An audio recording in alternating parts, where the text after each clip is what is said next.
Brock, very good to have you on here, sir. Thank you very much for being here. Hey, it's a pleasure to be here. I stumbled across the Charities music recently. Great stuff. Thank you. Yeah. Flat So I out. think you have more of the members here. We just, got back from like a long, kind of like a trip, and stuff. But yeah, it's just me. And yeah, I'm stoked to be here. So this is exciting. Because there's about seven of you in the band.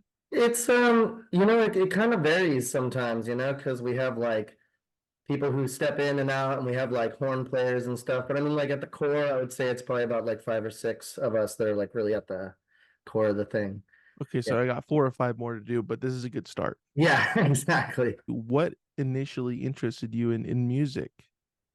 Man, that's a fun question. I don't know. I think since I was like a little kid, I always was interested in music. I started with like most of the songs that SpongeBob would sing. And I grew up around like kind of a musical family. My mom was really into music and she also like did karaoke a lot. She actually used to like win competitions doing karaoke to like help make rent, like make an extra $300 or something. So I kind of just like thought I came from a family of just like famous singers and stuff and whatever. But really they were just like normal people who like to sing and like play music and stuff.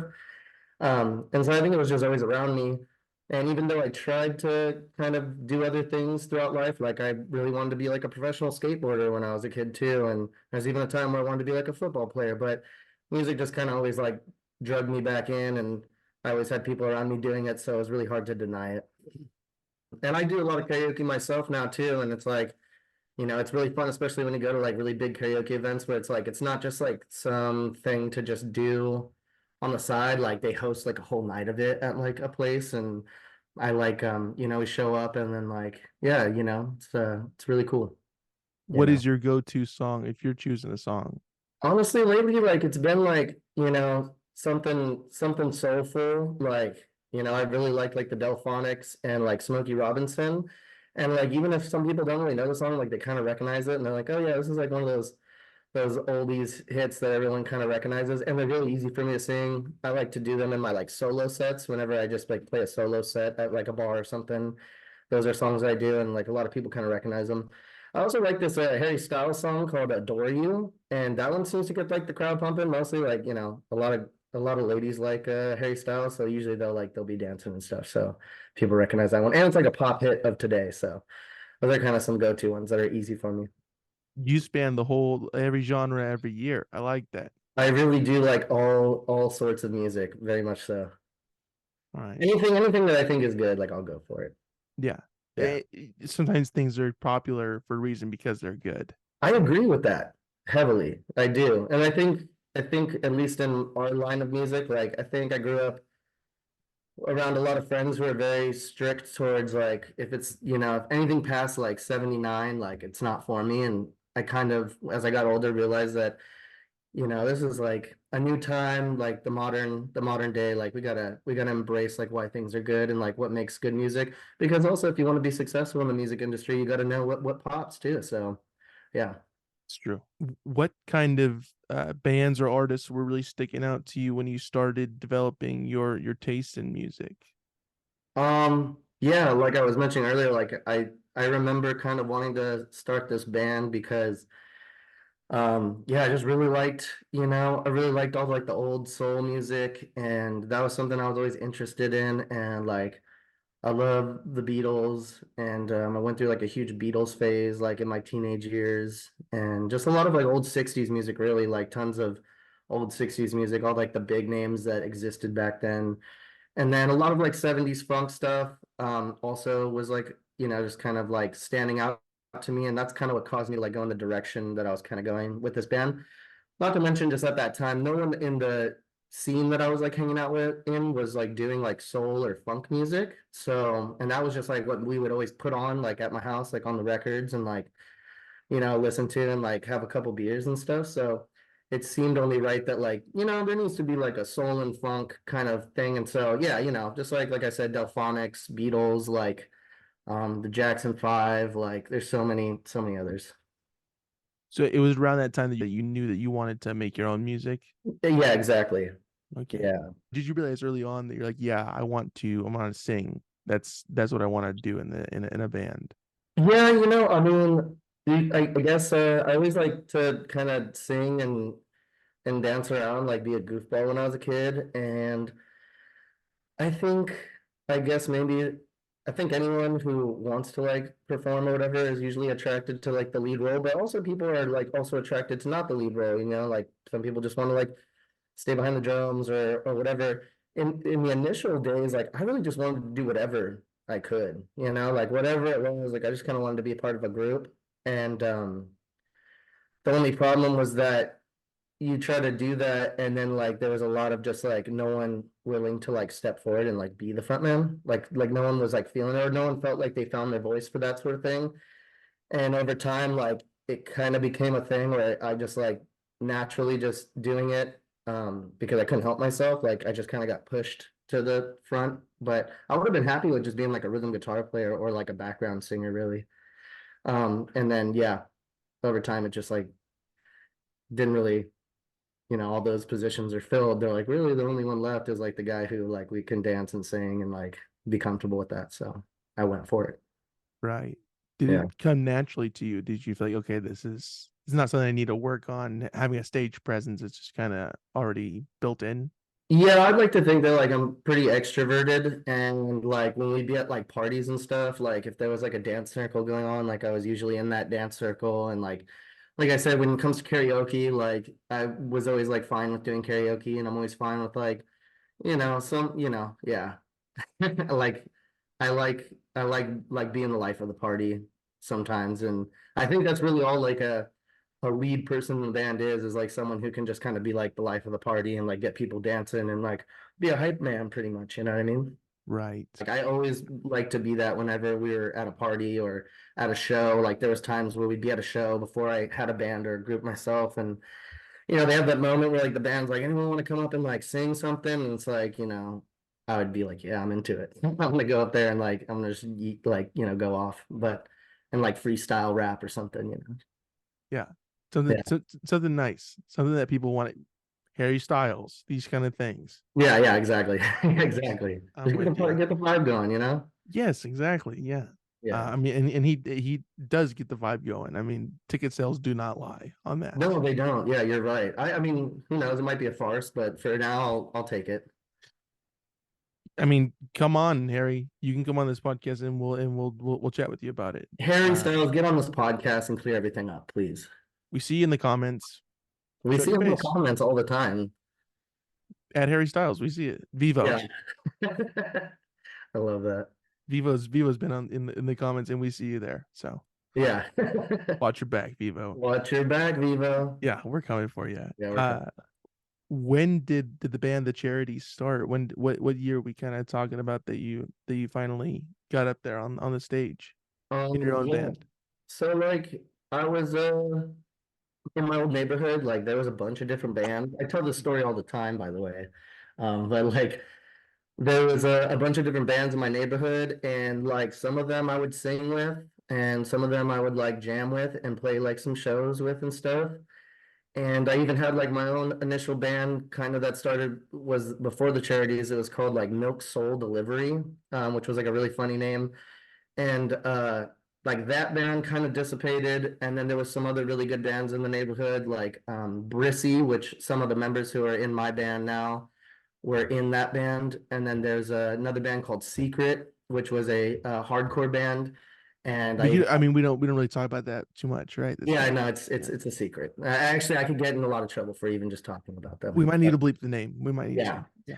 but long story short, a bunch of bands kind of like broke up and like some people moved away and some people stayed. And I just kind of was like, well, what are we doing? Are we gonna put another group together? Because like it seemed like everyone was kind of maybe like I don't know, they were just kind of like sitting around, and I was just like, well, let's like do something. Like maybe I might have a name or something. And at first, it just kind of started like pretty light, and we were just kind of playing like house shows and like bars and stuff, and like just kind of having like way too much fun and not like taking it super seriously. But deep down inside, like I wanted to take it seriously, and I came up with the name The Charities because like it had never been taken, and so I just kind of ran with it. And I was open to changing the name later on, but got a little good feedback on the name, so I decided to keep it. And then, like I said, it was never taken before, like in all of history of like music, which I thought was like a really interesting thing that it hadn't been taken. But I was like, Yeah, it was a good thing because there's plenty of bands where you can find like almost like iterations of the name, but like that one didn't. There wasn't even like a band that I found called Charity or like something like that. So I was like, oh, this is like pretty original. So I went with it. that is odd that that was untapped for so long, but Yeah, not anymore. And not anymore. you do a cease and assist on If once again, watch it back. If you're trying to take the name, then I'm not coming for naming you. names, Mr. Styles. Uh, and was this around Manhattan Beach area Yeah, or it was like just the South Bay in general, because like we all just like lived in different parts of like the South Bay and mostly like Hermosa Beach. Shout out Hermosa Beach. shout Yeah, out to it? yeah. And we just kind of started there and just was making music and like it was just going really well and we just like stuck with the name and that was and to be honest, like just to give an example of like why I started like singing in the front too, like that old band I have had called Milk Soul Delivery, like there's this really funny story where in that band I wasn't like the lead singer. I was just trying to be in like a group. Like we were just trying to make music together. And like a couple of us in the band sang and stuff. And at that time I just played whatever instrument needed to be played. Like maybe it was like keyboard that needed to be played. Maybe it was like some rhythm guitar or like something else. And I had a friend who like wanted to be in the band because he just really liked what we were doing. And I was like, yeah, man, I don't know if we have any spots. And he like kind of like grabbed me and very sternly was like, dude, like I see you playing keys up there and singing. Like, why don't you just let me take over the keys? Because he was like a really good keys player. And he's like, why don't you just let me take over the keys? And like, I think you need to just like sing. Like, I think that's like your thing. And I felt like really like it was egotistical or lame to do that. Like, at least back then, I was just like, no, like everyone's gonna hate me, like thinking that like I'm trying to be like the main attraction to the show or something, when really I'm just trying to be a part of this like overall unit. And he was like, no, no, I think that that's the way that you play, like that's the way you are going to pick up your part, like and play the part that you're supposed to. And we did it, and like ever since then, it's just kind of been like everyone just kind of recognizes it as that. And I'm also a songwriter too, so like kind of the primary songwriter. So they're like, yeah, write the songs and then go up there and sing them, and like we'll back you. And so it's been that ever since. Did you already have some ideas for songs you wanted to try even before the charities began? Yeah, a lot of like there's a probably a handful of songs that were Milk Soul Delivery songs before the charities that were just kind of free domain because I wrote them and then starting a new group, like they were never recorded or they were never like fully established as like, oh, this is this group's song. It was just kind of my song. And then so I brought some of those to the charities. And I just have songs I've been writing since I was like a teenager that like once you get together with like the right people, you can like really make them sound how you want them to sound. Yeah. So that was like kind of how that happened. Did you start with other instruments before kind of moving into the singing sphere? Yeah, like I mean, I just always I started with guitar and I got into like kind of messing around with like piano. I really used to like to play like the recorder. Like I had this really cool wooden recorder, and that was like also a way that I kind of got into like hanging out with a lot of friends. Like I would just show up and jam with a recorder, and they thought that was cool. I mean, Um, that's pretty cool. Nobody's bringing a recorder to the session. no, yeah, like who's showing up to the jam session with a recorder? And then like the first ever kind of show I ever played in my life was just a show with me and a couple of my friends where I actually played drums and I sang at the same time. And yeah, I like learned kind of how to like hold down some solid drum beats for some songs after like 6 months of just like sitting at them every day. And ever since then, like I like to play drums. So like I played drums for some shows before, like pretty mellow stuff. And like yeah, drums was another one. So like yeah, and then I mean really I've picked up every one of like the basic main instruments, like drums, bass, piano, and guitar, mostly because those are the things that like I write on too. Once I got to the level where I could start writing with those instruments, then I was just like, that's kind of where I was at. And recorder, obviously. And then the recording, exactly. Right. Right.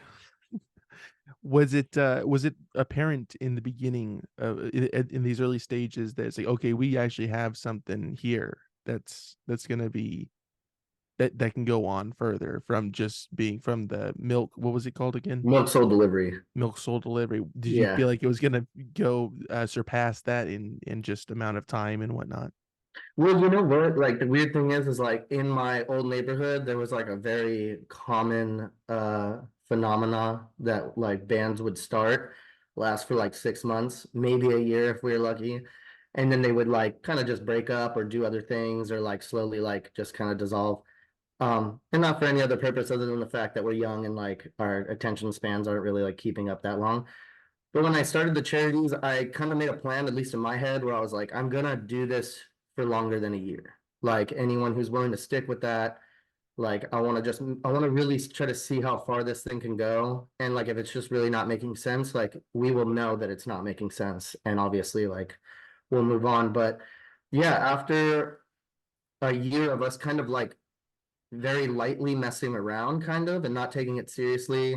Like we were taking it seriously, but like really we were just playing bars and like having way too much fun and like having drinks and stuff and like we didn't know anything about like the business side, we didn't know anything about really like taking it seriously and booking and stuff, but like after a year there was a lot of people kind of looking at us in the scene and in the neighborhood who they were like, yo, like you guys really got something here, like you guys should like keep this going and making sure that like you nurture this. And there was a lot of people that stepped in at that point and wanted to help. Like, we had like people who would step in who wanted to help like record. There was people who wanted to step in and like help book or help manage. Like there was people who were like giving us opportunities that they were like, no, like, show up to this, like do this. And so that's when we started taking it like a little more seriously. And even then we had a long road before we actually like started realizing how to be like more professional, really. So that was kind of, and then we're like, oh, okay, I think we got something here. Like a lot of people like what we do, and the shows were like getting really big. And you kind of just like you don't put that down, Right. Yeah. Did you feel like it was going somewhere even before people started giving you that validation of like, "Hey, you do really have something there?" Or was it the external forces that kind of really shoved it into frame, like, "Okay, there is actually some semblance of a real lasting band here."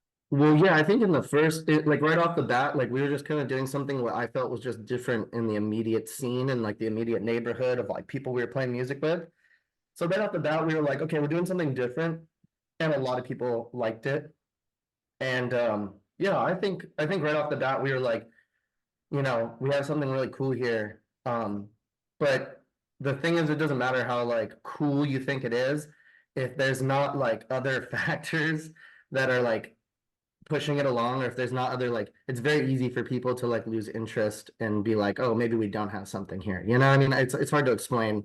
It's a very like tricky road to navigate, but I know we always felt like strong about it, and we always were like, no, this is good, and a lot of people are like telling us this is good. I remember I had a friend who like said something to me where he was like, I finally understand stocks, because he was like, I your guys' band started and then I felt like I wanted to invest in it. And he's like, then I started realizing like how stocks work. And so like, yeah, so like that was a nice compliment. Just like these little signs that like, okay, whatever you're doing is like people are liking. And that's really all that matters, is like, if are people resonating? Do they like it? And can they relate to it? And like we saw that a lot. So we knew we had like something going on in that way. And it felt good to us. That's also an important little side note there. Yeah. It felt good to you, that's yeah. Yeah. Maybe the most valuable thing, I don't know, Yeah, yeah. yeah, exactly. For those who ask that aren't familiar with the band, how do you describe the music of the Charities? Yeah, man, it's original music. Um, and it has like some nostalgia to it if you're someone who like knows about kind of like oldies, like lowrider. We grew up in Los Angeles, or at least like I did. And well, actually everyone in the band pretty much grew up in Southern California. So like we all know the vibe of like it's uh like Chicano, East LA, like lowrider, like oldies, like there's a lot of it's like, yeah, it's just kind of that. I grew up like listening to that kind of stuff and just living around that culture and hearing a lot of that music.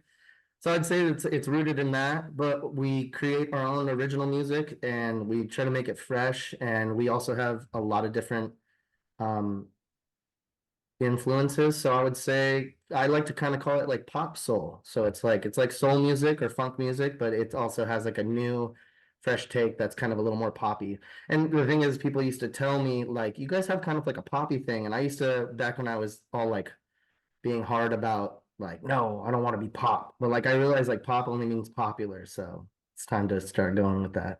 Were you playing the same places that you were prior to being in the band and the other people with their other bands were playing as well? Were you playing the same kind of haunts?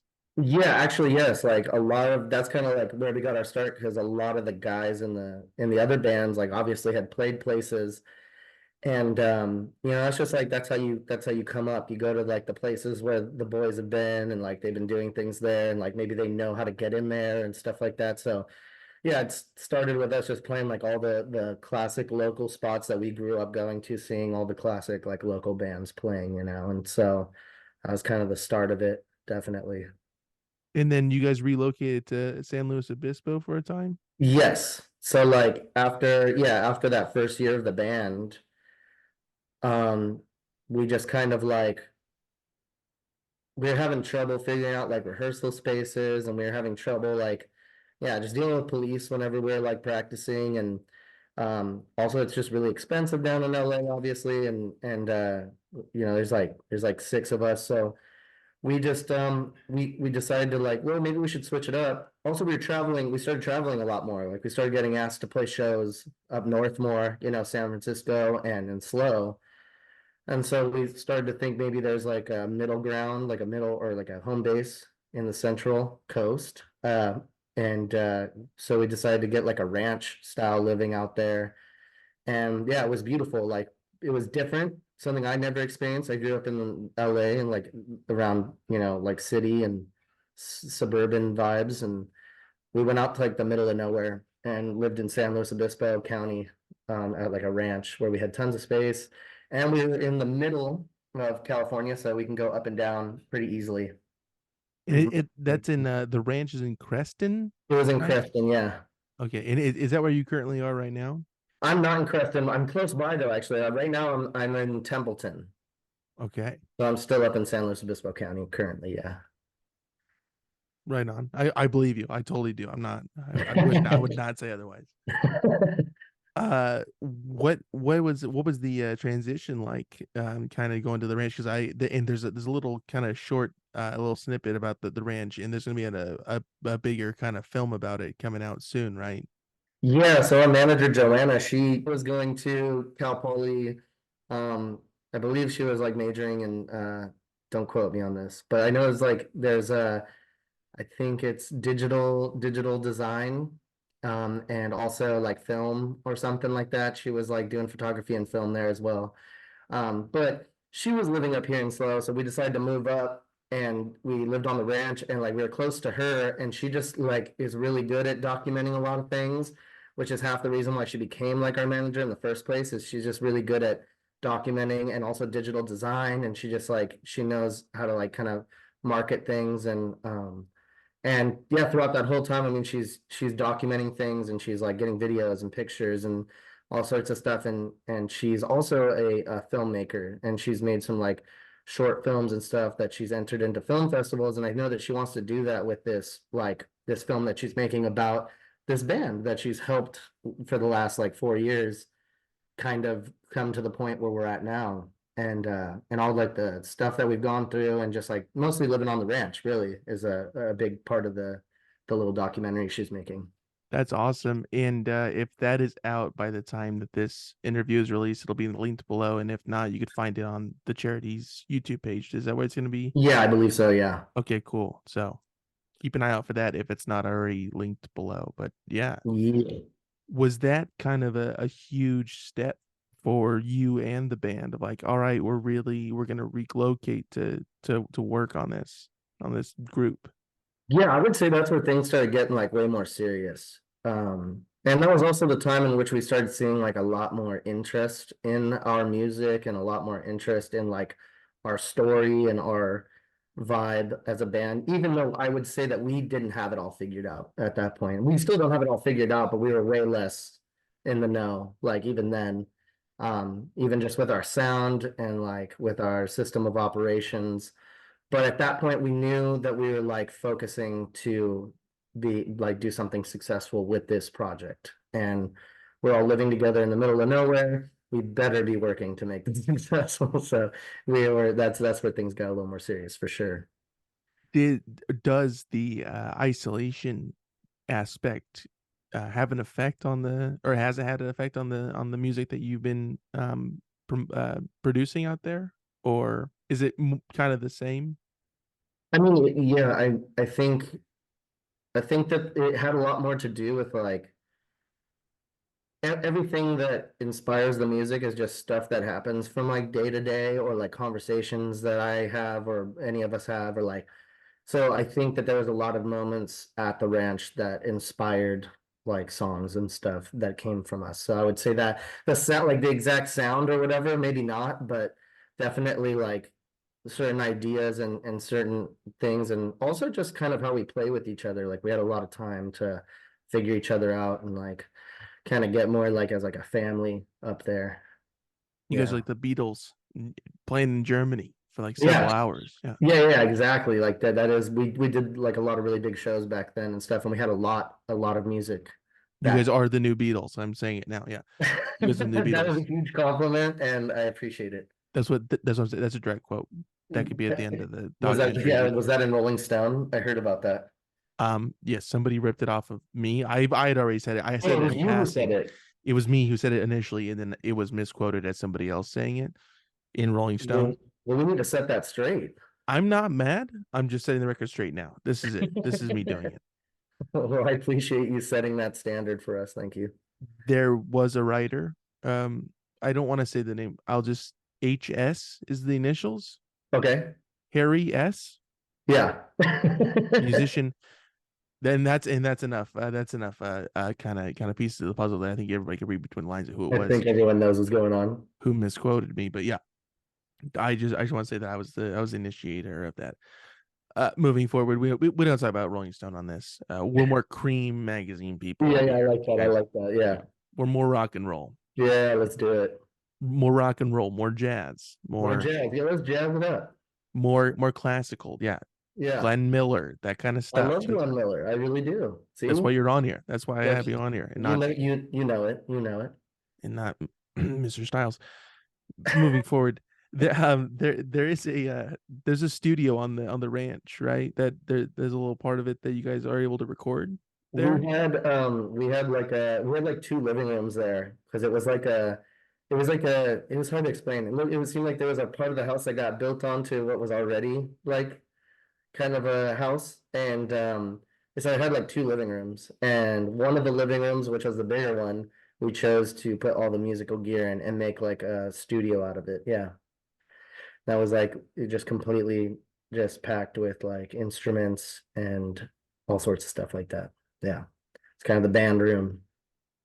And how was the ranch initially found? Who was looking for a place, or how was it stumbled across? Yeah, we were living in Manhattan Beach in like a two-bedroom apartment, all six of us, no joke. And That um that that's 3 and 3. That's an even split right there. It's that good. isn't even split, exactly. Three in one room, three in another room. No, actually there was like two in the garage, one in the kitchen, one in the living room, and like a bunk bed in one room. Oh, you And guys really split up. oh, we did, yeah. We had like rivalries and teams, and it's like, no, the bunk beds are better than the kitchen. No, It's fair. It's fair. yeah. Yeah. And no, I'm just playing, but like we actually got evicted from that place. Oh wow. Yeah, and not really much so like it was our fault. It was just kind of the bank was like it was an old building and the bank was trying to basically buy it and like take it over from the old owner who I guess had apparently died. And they stepped in and they were like, okay, we're gonna like, knock it down and make like a nice new condo or something. So it wasn't really like that we were doing anything that like they weren't happy with. It's just like they just wanted us out so they can remodel the place and charge up the rent. So they didn't hear about the wars, but they found out about it when they got in there to start Yeah, demolishing. exactly. Yeah, we like Yeah, we're like, it's a good thing that we actually did get evicted before we burnt the place down. So Right. I mean, blood yeah, was spilt in there. Yeah. yeah, blood was spilled. And anyway, so yeah, we got evicted, and it just everyone was like, "All right, here we go. We're moving slow." And some of us, a couple of us, I included, actually was like, "Oh, really? Like, do we have to?" And it was like, "No, let's go. Like, let's do it." And we had some shows that we were playing in slow, and a couple of the band members were just like, "We're gonna take a look at some places. If we find something cool, like we're heading up here." And I was like, it was all kind of like scary and different and stressful, but like we were at a point where, yeah, if some of the members, like if it was like majority vote, like if the majority of the band thinks that we should go live on a ranch and slow, like the two or three out, like you just gotta come with. And we were okay with that kind of vibe too, because if it was all about like what's best for the band at the time, and with all the opportunities coming our way, we weren't going to like, yeah. And to be honest, it like became a really cool thing. So yeah, a couple of the band members found the ranch, and they showed us some videos of it. I had never even been there until I actually like moved my stuff in. So I never even saw it in person until I got there and was just sleeping in bed.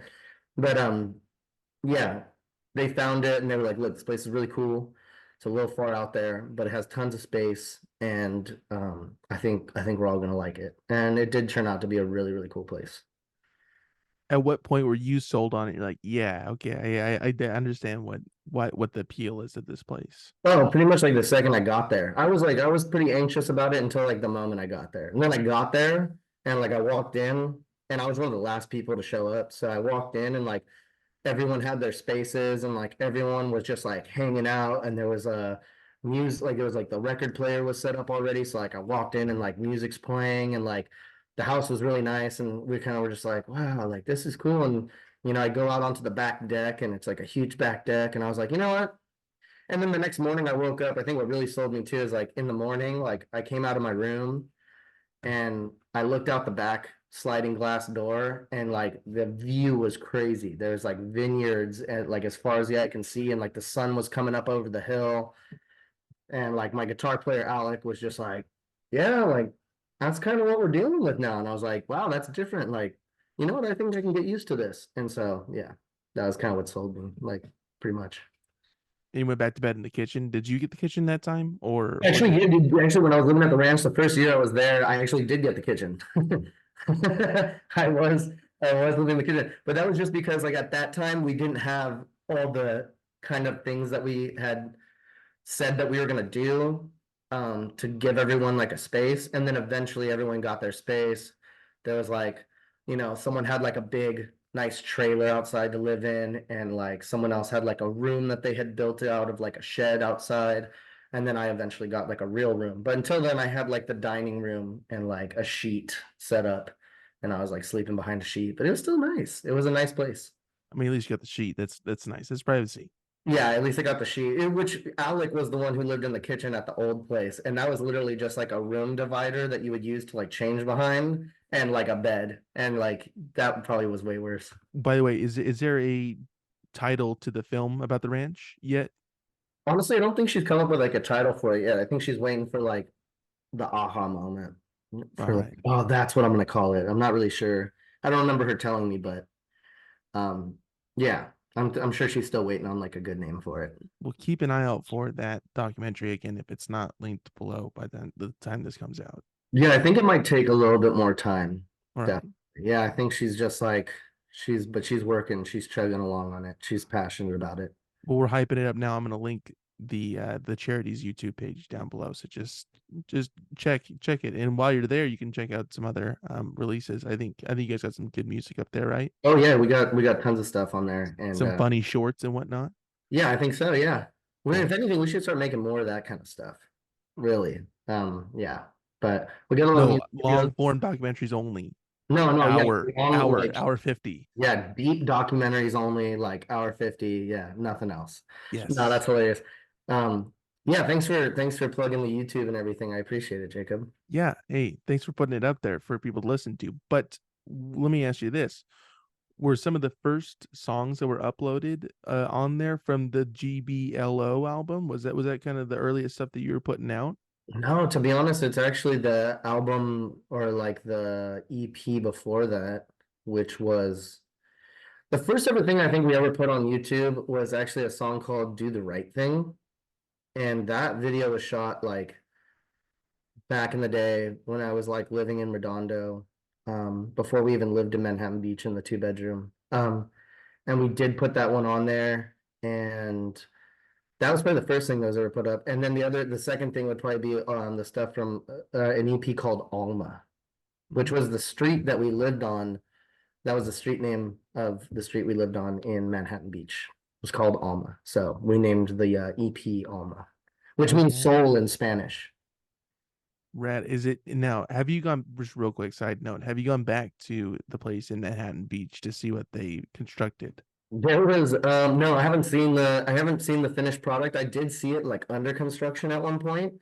And also like I think it was a few months after we moved out of there, we went back to the South Bay to like play a show or something. And there was like one night where like we played a show, and then after the show, we actually went to the building and it was like vacant.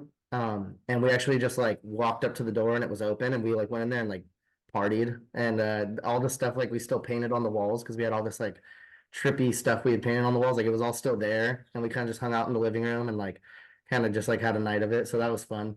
And we didn't get in trouble for it or anything, which was cool. But that was like my last time in the building. And then I've passed by it a couple times and seen it under construction. I haven't seen the finished product yet.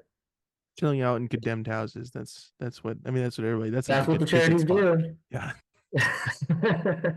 Yeah. Watch out.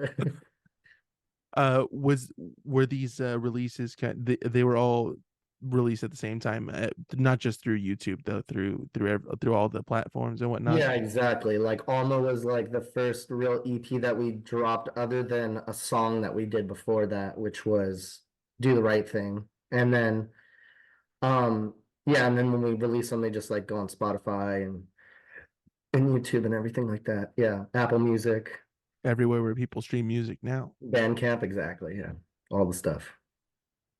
I like it. But yeah, and then yeah, that's all on YouTube, like music videos, and also just like the actual like project themselves. Like, you can listen to them like back to forth and stuff like that.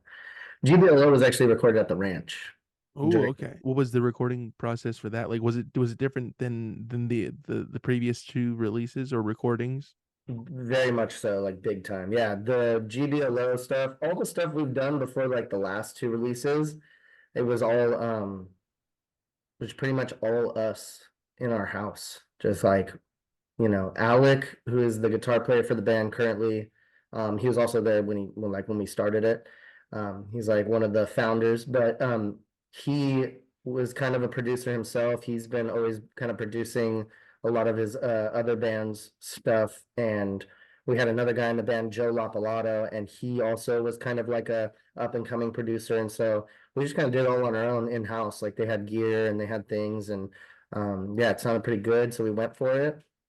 And then in the recent days, we've actually like, gotten to really do stuff a little bit more like legit and professional, not so much DIY, I guess you could say. Do you feel like the vibe for the band has changed since the inception of it? I think on paper, like if you're someone looking from the outside, you would say that it seems like it has, because obviously we're evolving and we're growing. But so our current producer right now in this time that we've been producing music with for the last year, he actually is like one of our good friends, mine and the guitar player Alex. Like Alec grew up with him and has known him since they were like, kids going to school together in the same neighborhood. And I met them as like a teenager, and we've known Anthony. His name's Anthony Messina. He works at Penrose Records, and he, we used to sit around and throw on records all the time and be like, this is the vibe, like this is what we're going for. Like one day we're all gonna like, have some sort of project where we work on where we make like this kind of music. And then like, he also had been doing a lot of that on his own, but what I wanted for the band was kind of what's happening now. It just went down a lot of different avenues before kind of getting to like where we are now, where we have the proper way to capture the ideas and the sound that we're like going for. But I think to a lot of other people, they'd be like, oh, this is kind of different, or like, oh, this is like this or that. When really, yeah, I mean, it's kind of always been like the same similar vision for sure. Yeah. And we play original music, whatever like strikes our interest at the time, like we usually will You know, if it's a good song, a good song's a good song. If it doesn't sound like this specific thing or that specific thing, as long as it's kind of still within the vision, like we've gone for it, you know. Has all these things had to happen in order to get to where you are now with the current vision and what the band is going for? Yeah, I think 100%. I think we had to go through like a lot of stuff that we went through.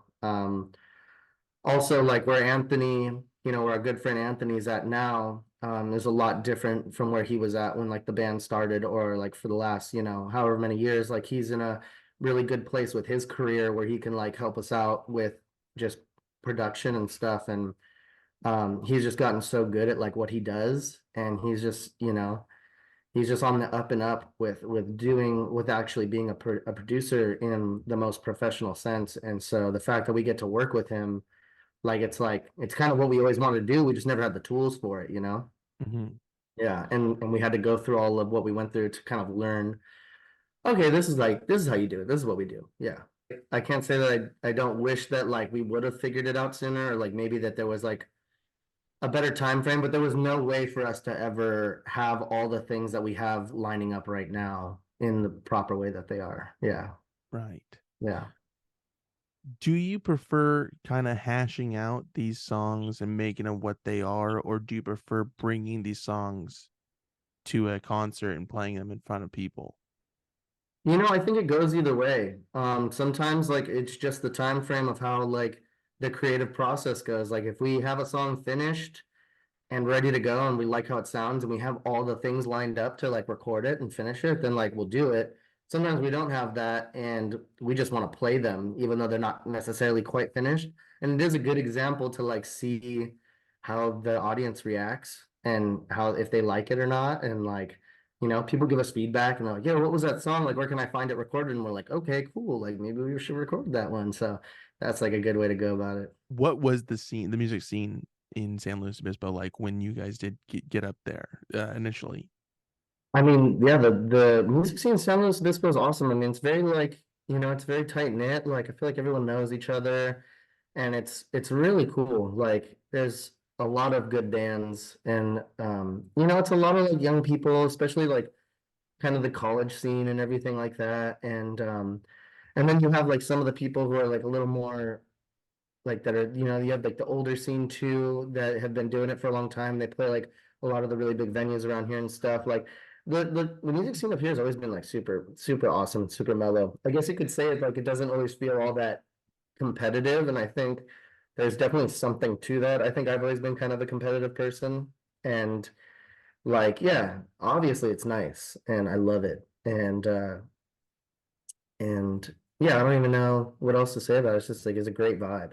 It's a great vibe. And then and the scene in LA, the music scene in LA, like there's so many different, and I think that it's a harder thing to vibe on sometimes. Like the LA scene, I think is really kind of harsh and it's just like everyone's very cliquey and things like that. And there's definitely a challenge there. And I always felt that challenge when I was younger there. And um, I think things have gotten better over the years of like just us working harder and getting to a better level where we can like kind of walk into a place and be a little more respected or something, you know. People open up the door for you. Exactly. I don't like it when people like get out of the way to open the door for me. It's like, oh, it makes me feel bad. I gotta hurry up to the door. If I'm walking into the same place as somebody else is walking in and they're going in first and they're kind of holding it, Yeah. especially if they got something else like they're holding coffee or something, I go, oh my gosh, all right, just Well, you have to understand about like what that might be doing for them. Like maybe that's something that they really like. You're kind of doing them a favor by being like, you know what? I am gonna like rush to get there and make that moment good for you. Like that might be something that, what, at the end of the day, they're gonna be opening doors for people. If that's like their thing, they're gonna be doing it. And like, yeah, there's nothing you can do about that. what I don't like is when people see other people carrying stuff and they don't get the door. Ooh, I think that's worse. there's I way think worse. that's Yeah, I think that's just way worse. I think that's just plain inconsiderate. And we've all been there. I've had times where I was oblivious to the situation, and Yes, yes. I'm not saying that I have not dealt with my fair share of that as well, but I try to be vigilant of I'm who's sure. carrying what. Yeah, yeah, and you know what? I'm sure that there are people who probably get over the fact that like I'm oblivious to things a lot, so I'll miss those chances to like be nice and hold the door open. But Lord knows, like, you're gonna catch me tracking you down later on in the night and apologizing to you, even though you probably don't remember that happened or didn't care that much. But I track people down. And I go, hey, I'm really sorry that I didn't open the door for you earlier, and they're like, dude, I don't know what you're talking about. And I was like, And you go, well, I know what I'm talking about, yeah, and so I go, well, I I was apologize. there and I didn't open the door for you. And they're like, oh, so like now you're just coming up to remind me that you were the asshole earlier who didn't open the door. And you go, Yes, yes, well, then say exactly. Yes. sorry. Yes, you get it. Exactly. Oh, yeah.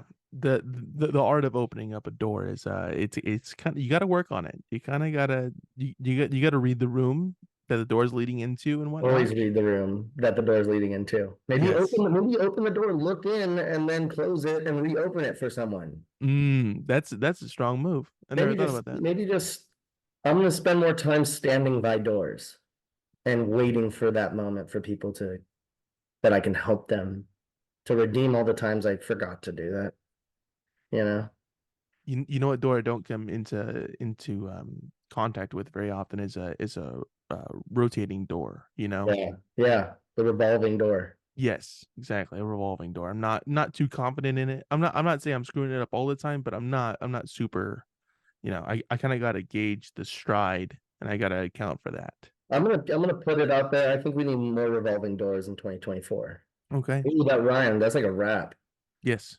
I think that you should write that down. I think More that could revolving be doors in 2024, you know what I mean? That's the vibe. yes, exactly. If there's a one of those handy capable like buttons to Oh, open up the doors, like hmm. double doors, Yeah. are you hitting that ever to walk in? Yes, of course. That's Okay, fun. I don't, and I feel like I should, and then I see somebody else doing it, I go, oh, that was there, and I didn't do that. Look, man, I'll tell you this. When you don't have someone to open the door for you, press the button. It feels good regardless. Hmm. You're like, it's like you're opening the door for yourself, but like not. I don't know. That didn't really make a whole lot of sense, No, but I'm with you. I understand where you're coming from. Yeah. automated stuff feels fun. Look, it's fun. Okay. All Yeah, right. it's all about fun. That's what I say. At the end of the day, Yeah. Just live a fun life, be fun. an automated revolving door, though, that's not. I don't think that's so That good. sounds like it'd be pretty fun too, Okay. in my opinion. I would hope it's just constantly spinning and you gotta catch your moment, you know? Yeah, but that's really like, oh man, Kind you of got like a metaphor for life. Hey, life's like a revolving door that's constantly spinning. You gotta catch your moment and like jump in it. Catch the flow. right. Yeah. Have you ever entered an elevator and did not realize there was another person trying to enter the elevator as you were, and you didn't get the door on time? Oh yeah, of course. You know what I do? Once again, what do I do? Instead of like catching that moment, because I'm probably scared. Like we all know it's not gonna smash your hand, but like when there's like a place where it gets to where like you're not reaching in there anymore because you're like, I know it's not gonna smash my hand, but like it feels like it. But I usually just yell, I'm yelling sorry. Oh yeah, I'm as it yelling closes. sorry, you Yeah. know? Yeah, Mhm. I'm definitely doing that. And then I like to press up against the door and try to like say it through the crack too. I'm really sorry, I promise. Like I'm sorry. And then like I'm going up already. So I hope they hear that when that happens. And then Right. maybe I'm waiting on the next floor if I'm not in a rush for them to get up there and so I can apologize again. I'm a very apologetic person. Right. Yeah. Yeah, And you're just waiting for your opportunity to share your condolences exactly. for the Always. situation. Yeah. I'm just like, oh, I gotta wait here, guys. Like go ahead. I'm gonna like apologize to this person. Mhm. What about merging? What about in traffic? Are you a go ahead kind of guy? Ooh, traffic's a different. Yeah, I'm pretty like chill when it comes to traffic. I'm not one of those people who's like, I have a lot of friends and a lot of people in my life who are very like aggressive drivers. And like, I wouldn't say I'm aggressive, but I have my days Hmm. where I'm like, hey, I don't care. Yeah. I'm like, I don't care. Like, hopefully this doesn't come back on me, but there's definitely moments. And a lot of times I don't think it's my fault. Sometimes I'm pretty sure that like I was being chill and that person was being the aggressive driver. And then that's when I don't care anymore. And now I feel like I'm the one being an a-hole, but it's like, you know, It you was were it's but it's right there. warranted. It's warranted. It's rooted in It's something. like more warranted, yeah. Or a lot of times I just make mistakes, you know, where I'm just like, all right, like, you know, I'm getting over and I'm like, oh, sorry, like didn't really see you there. Nothing bad happens. Like I'm pretty aware, but they get mad, you know. And I'm like, Hmm. oh, you know, I'll be like, I'm sorry. Like Yeah. I'm a sorry guy. I'll do it. Yeah. Like, Yeah. Yeah. you know, It, wait for them. that's not being left at the door. That's also inside a car. Yeah, it's like you're in a car, you're good. Are you giving the old thank you? Like if somebody's letting you merge in, Oh yeah, are you totally. throwing the Like I'll make hand? eye contact and do like the hand up, like Oh, the you'll like you smile and like, yeah, I'll do that. turn all the way around, stop and go, hey, No, like going 80, I like to turn around like that. getting Just back to where you music live. though. Your Belinda. Oh, really? Oh, yeah. Do you know that we're playing in Santa Ana in February? That's a ninth, right? It is. But that's sold out. You know what? It might have got moved to the 10th, but I think it's the 9th. All right. But yeah, it got sold out because the band that we're opening up for, they're called the McCharmleys, and they're actually like locals to there. So like, yeah, it's at the okay. observatory in Santa Ana in the Very Constellation cool. Room. So a lot of good shows there Yeah, when I was a kid. yeah, Um, yeah. yeah. I Uh, was inspired going there when I was younger too to like mhm. start this band. Oh No joke. wow. Yeah. Well, I saw that you guys did a little did a little run of Orange County recently, and I wasn't able to attend. You guys did the Wayfair, and you guys We did did. the place in Fullerton. I don't know why I'm forgetting the name.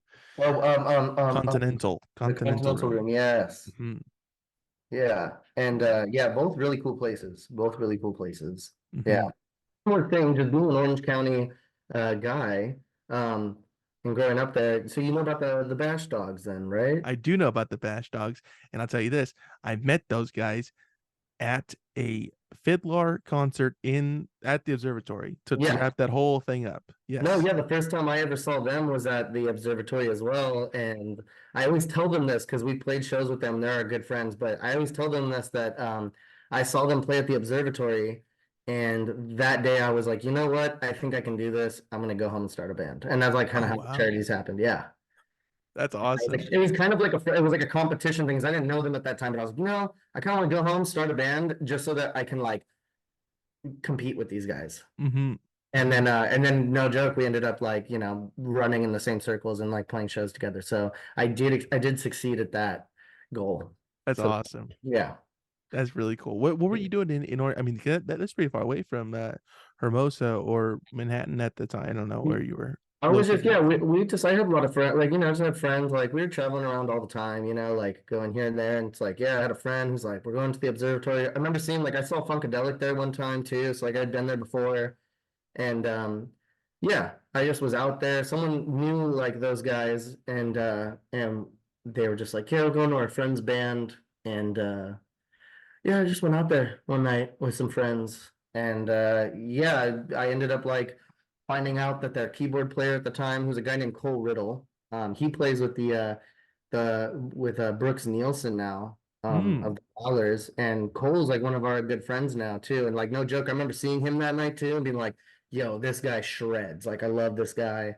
He's such a good keyboard player. And like also another kind of like a goal succeeded, like being friends with that guy. And he's super awesome. So I'm stoked on that. How did you feel when the opportunity to release the 45 of Bring Your Love and Angel Eyes came about? That is a huge stepping stone, I think, for the band because we've been wanting to get like our songs on wax for a long time.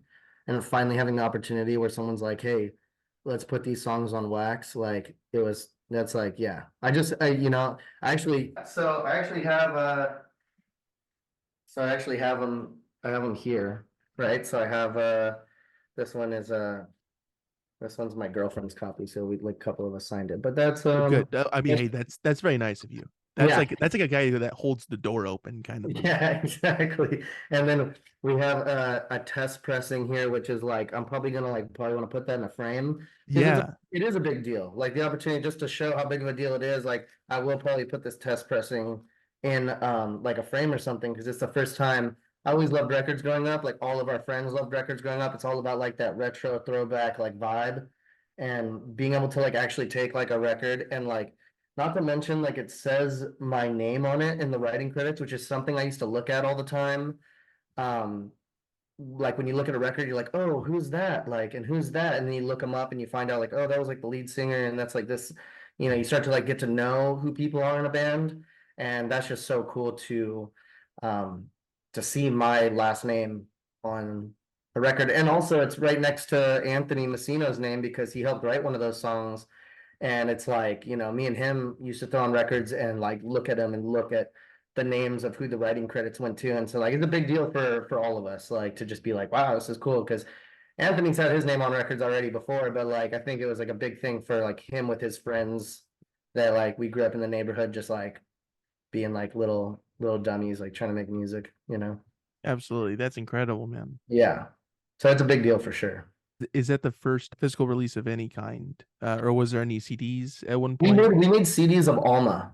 Mm, And then I wanted to make cassette tapes for GBLO, but like we never got around to it. But yeah, first physical release was like a CD for Alma where we just made them ourselves, and then we would like send them to people and we'd have them at the merch table, and we actually sold a good amount of those. But this is the first like physical release. It's also the first like real legit release where you can like go on a website and like pay for a record that has our name on it. I mean, it's huge. yeah. Uh, how did you come to the conclusion of these were the two that you wanted on the 45, the two songs? To be honest, I think over time we've had a lot of stuff that we've been like proud of in the past. But I think just kind of the formula that led us to making these two songs like was very unorthodox and kind of is like starting to become the way that we work more so. But just getting into a studio with like a real producer and using like some real legendary gear, um, and just like the way that we kind of put them together, it was like very streamlined, and like I just think we're really proud on how they came out.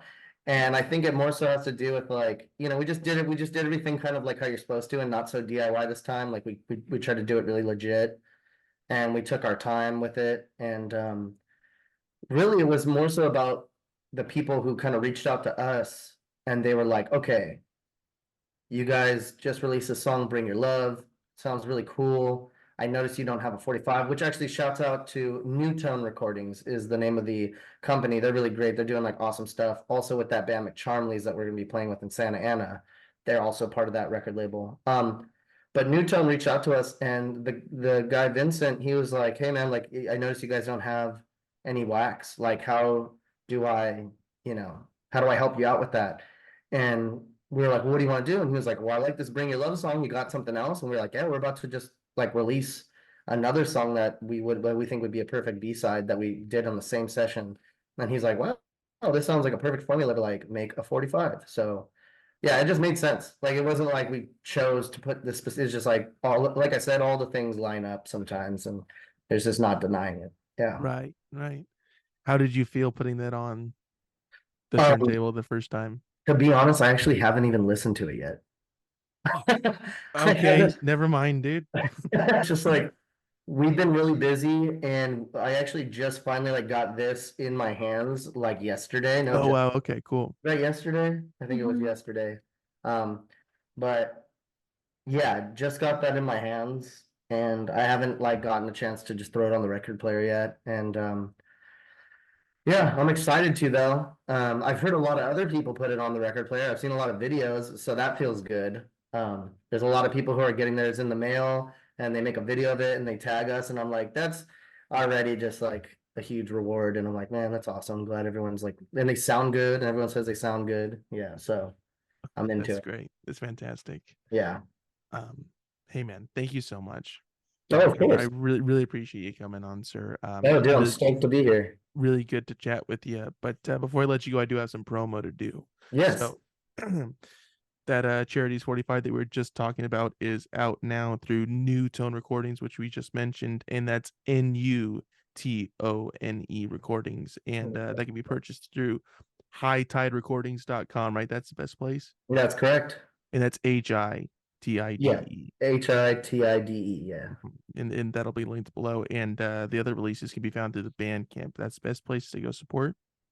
I would say Spotify, Bandcamp, Yeah, Apple Music, we're on Apple Music, which is cool. YouTube, like really anywhere. Yeah, Yeah, everywhere, man. I feel like Bandcamp, maybe we get more money if people listen there. I'm not really sure, but Yeah. well, hey, So just no matter what, like just go listen to our music and hopefully you like it, and that would be great. that's at thecharities.bandcamp.com is where you can go. I think you buy the digital stuff there, Yeah, yeah, right? yeah, So go there to go buy some digital releases. And yeah. as you mentioned, the music is streaming everywhere. Wherever you get your music, that's where you could find it. And everybody can stay up to date with news and shows and everything else by following you guys on Instagram, right? Is that the best place? Yes. Please follow us on Instagram. Please Which follow is us. at the dot charities That is us. Yeah. on Instagram. Yeah. And keep an eye out for the new documentary about the ranch. That's gonna be awesome when that comes out. I'm So super stoked on that. I'm gonna link the YouTube below and just keep on checking it. Keep your eyes peeled, and you guys will post it on Instagram, Yeah, obviously. we'll put it out there. We'll keep updating it. I'm sure it's going to be like a pretty big deal when she finally finishes the film. And yeah, so it'll be super sick. I'm looking forward to it myself. Me too. I'm gonna have a screening party over here, so Well, and maybe we'll come over. we'll figure all that out later on. I don't know if you want that, but maybe we'll come over. Whether or not we're coming over. Do we have anything else to promote before we let you loose here, Brock? Just love and prosperity. Happy New Year. Check out the Vineyard podcast with Jacob Burnett. Is that how you say your last name? Did I say Yeah, that right? yeah, yeah, Okay. yeah. Yeah, ladies and gentlemen, go listen to Jacob Burnett. He's awesome. I see you got some really great artists on there. I saw you had Johnny Ruiz from the Escapers. I saw you Oh had yeah, yeah. a lot of other really cool performers. You had our friend Nydia Gonzalez, I think is Oh his yeah, yeah, name. yeah. Nydia's Yes, the yes. homie. So yeah, go check out Jacob Burnett. He's interviewing some crazy big hitters. Thank you, Jacob. I appreciate you. Brock, thank you so much, sir. I'm gonna stop recording this. I'll talk to you in a minute. All right. Yeah, sounds good. Cool. Thank you, sir. Peace.